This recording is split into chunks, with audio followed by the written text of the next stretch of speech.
Hi there, I'm Monette Satterfield. This is my studio. I'm really glad you're here. And today I'm just going to talk a little bit about how I prepare canvases to work on canvas and how I like to do that. Just a reminder, I film these live and unedited, and any mistakes I make or flubs or places where I might lose my train of thought, that's going to be left in there for you to see, because this is not about perfection. This is about the process. And what I'm going to do is I am in the process of mounting some canvas onto these foam boards. This is how I like to work on canvas. A lot of artists love to work on pre-mounted canvas on stretcher bars. I don't like that. I don't like the way the canvas wobbles back and forth. And that's my personal preference. It's not that it's the right way, but it's the way I do it. So I like to mount them on a surface. And I use these foam boards partly because they're light and they're easy to move, and also because they're easy to get and they're easy to cut. You can cut them with a utility knife.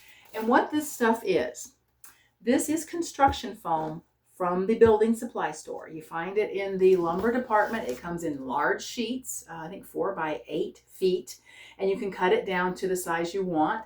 If you can't get it home because you don't have a truck or something like that, you can either have them cut it down for you or take it out in the parking lot and take a utility knife and cut it down yourself before you bring it home. So I cut them into pieces that are about the right size, and then you'll notice I have some masking tape on the back side, and that's to keep the ink from rubbing off on the wall when you lean it up against it. And how do I know that? Because I have some blue ink back there I had to paint over. So that's why that's there. So if you use this, be aware to protect the back. So what I do is I just use regular cotton canvas. This is not linen. This is just regular cotton canvas. The kind of canvas that tote bags are made out of. It's a heavy duty cotton.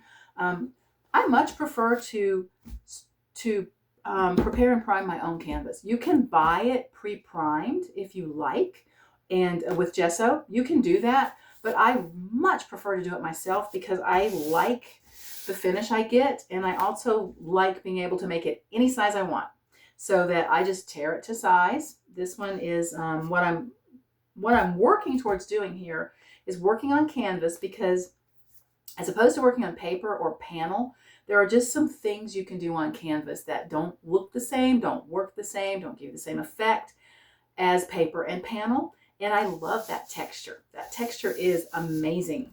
But what I'm trying to do is figure out if I will be able to work on canvas and then mount it to a cradle panel.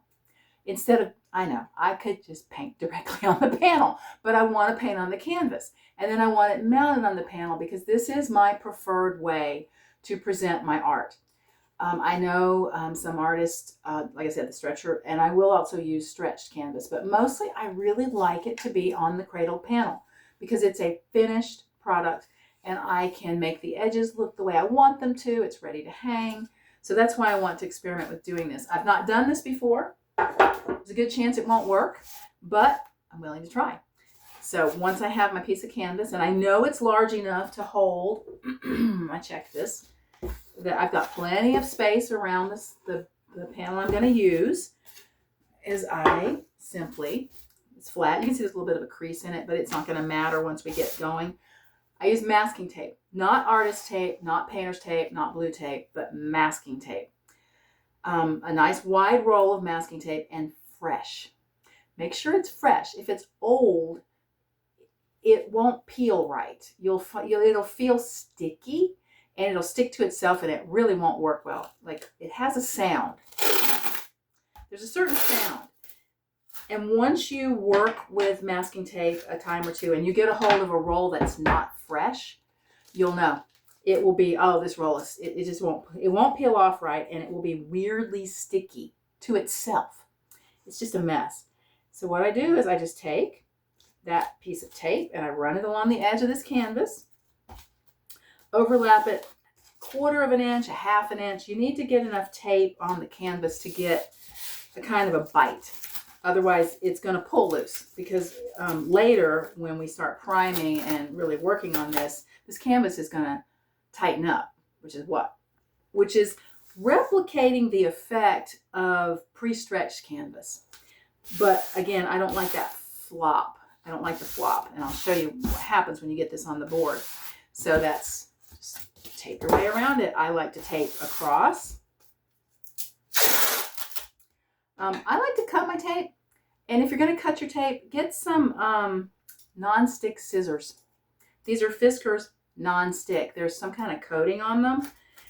Because if you try to cut too much tape or adhesive materials with regular scissors, they're just going to get gummed up.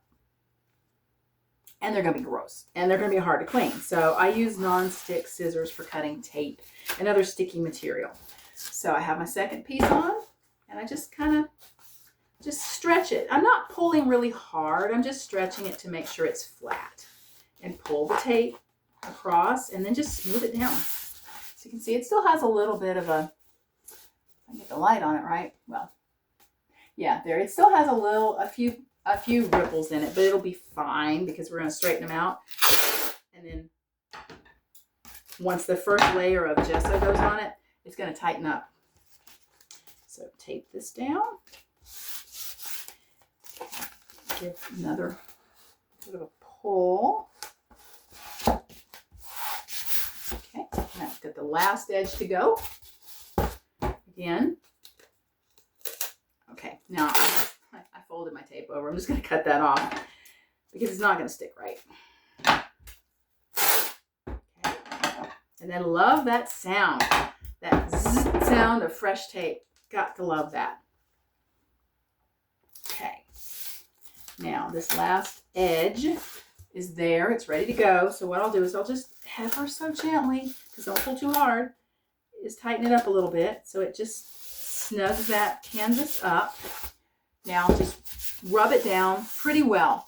You do want to make sure you've really kind of burnished those edges of the tape to the fabric down pretty well. And I rub it down on the on the board because it's going to have a pretty good amount of force pulling on it once we start wetting this canvas down. So that's one reason I use wide tape, so that I get more purchase of the adhesive. So that's what I have. That's one for an 8x8. This one up here is for a smaller board. And I've got two more over here that I've already taped up. So these are all ready to go. The next step will be applying gesso. And I just use plain white gesso. And I think I'm going to save that step for next time so you can see how that works. And then we'll talk, we'll see how the canvas wants to tighten up. But this is what I like to work on. You can see there's a good solid surface behind there. And that really, really opens up some techniques that you might not think about for canvas, like scraping, sanding. You can do some things like that on canvas. It's sturdy as long as you have a surface to work on. So that's another reason I really like to do it this way. That's today. We'll be doing gesso again very soon.